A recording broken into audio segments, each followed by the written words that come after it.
मैं जय कृष्ण गोस्वामी अमीर और गरीब का कहानी सुनाने जा रहा हूँ। इसी गांव में एक एक किसान रहता था। किसान बहुत अमीर था।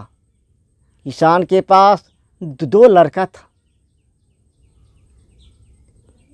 बड़ा वाला लड़का धीरे धीरे बहुत गरीब हो गया और छोटा वाला लड़का बड़े वाले लड़के का ज़मीन जायदाद बेईमानी कर करके हड़प लिया। हड़पने के बाद वो अमीर बन गया और बड़ा वाला लड़का के दिल में सब दिन ये बात रहा कि ओह छोटा भाई है, इसे मैं क्या करूं। अच्छा लेता है तो लेने दो, एक दिन न एक दिन तो अवश्य देगा। लेकिन उसके नियत में तो बेईमानी था। वो उसका सारा संपत्ति बेईमानी कर लिया। जब कुछ दिनों के बाद बड़े भाई का लड़का जब भूख से बौख रहा था तो चावल खा रहा था तो गांव का लोग बोलता था, देखो इसका पेट जलता है तो इसीलिए चावल फाँक के अपना दिन बिताता है। एक दिन की बात है, छोटे वाले लड़के का लड़का शराब पी करके रोड पे घुलट रहा था। तो गांव वाले कहता है, देखो ये अमीर घराने का बच्चा शौक से रोड पे खेल रहा है। इसके लिए खेलने का कोई जगह नहीं है। अच्छा पार्क में खेलना चाहिए इसे। कुछ ही दिनों के बाद उसका बड़े वाला लड़का इसी शहर में जा कर के नौकरी करने लगा। नौकरी करते करते एक दिन की बात है, जिस सेठ के यहाँ वो नौकरी करता था उस सेठ का लड़की अपने गाड़ी से जा रहा था। उसके चप्पल पे थोड़ा सा मिट्टी लग गया।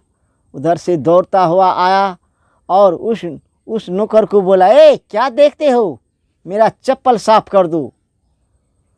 अब उस नौकर का उम्र लगभग 60 वर्ष का था और उस लड़की का उम्र 18 या 20 साल का था।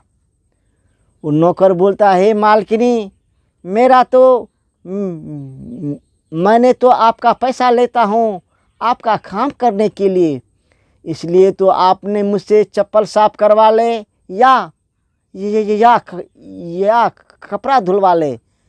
ये तो मेरा काम ही है, इससे मेरा बच्चे का पढ़ाई लिखाई रोटी कपड़ा चलता है। लाओ मैं अपना कुर्ता खोल करके आपका चप्पल को साफ कर देता हूँ। बोला, ठीक है जल्दी साफ करो, नहीं तो मैं तुझे नौकरी से निकाल दूंगा।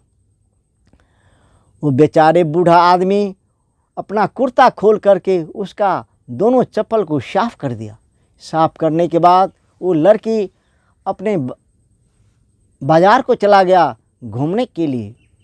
बाज़ार घूमने के बाद जब वहाँ से आया तो रात में उस बूढ़े को बोलता है, ए बूढ़ा यहाँ आ जा। वो बूढ़ा बोला, मालकिनी बोलिए क्या बात है। बोला, बात क्या है, मैं बाज़ार से घूम के आया हूँ, मेरा पैर बहुत दर्द करता है, तूने मेरा पैर दबाओ। वो बूढ़ा व्यक्ति बोला, बेटी मेरा उम्र तो 60 साल का है, तुम्हारे जैसे बेटी मुझे भी घर पे है, लेकिन मैं गरीब हूँ इसीलिए मैंने तेरा पैर को दबा रहा हूँ।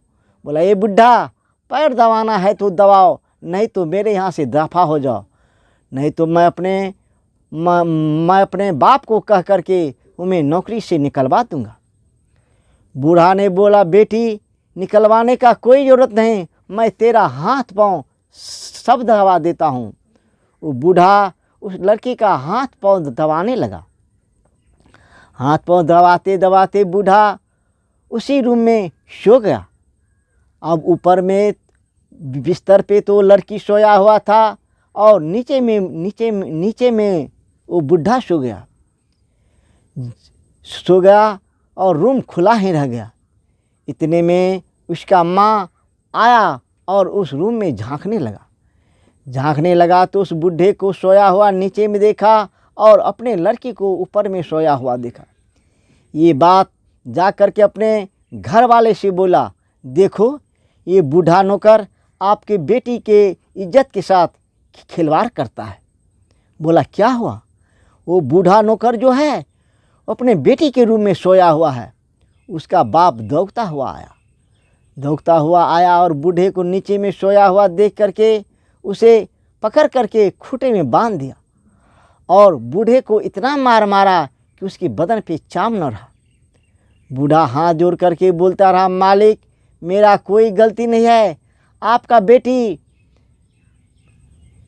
मुझे आप अपना पैर दबाने के लिए कह रहा था, मैंने उसका पैर दबा रहा था और पैर दबाते दबाते मुझे बहुत जोर का नींद आ गया।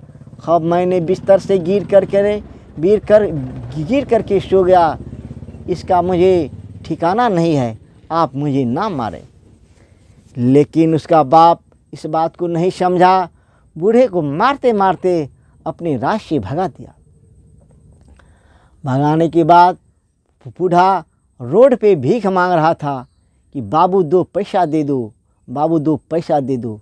ना घर तेरा ना घर मेरा, ये चिड़िया घर बसेरा, बाबू 2 पैसा दे दो। एक व्यक्ति उधर से आया और बोला, क्या देखते हो, शरीर तो इतना हट्ठा कट्ठा है लेकिन फिर भी तुम भीख मांगते हो। उस बूढ़े व्यक्ति के हाथ पे एक लाठी जमा दिया।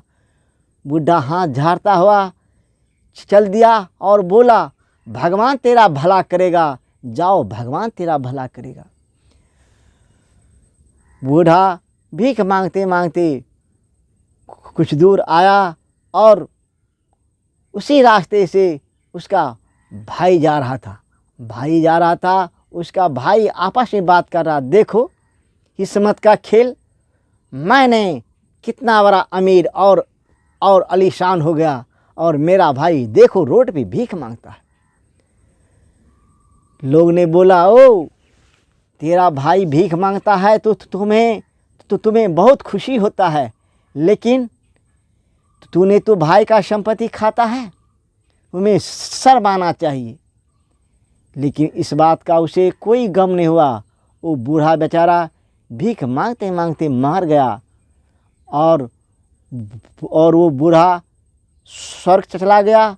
उसका छोटा वाला भाई महारा तो नरक चला गया। अमीर और गरीब की कहानी समाप्त हो गई।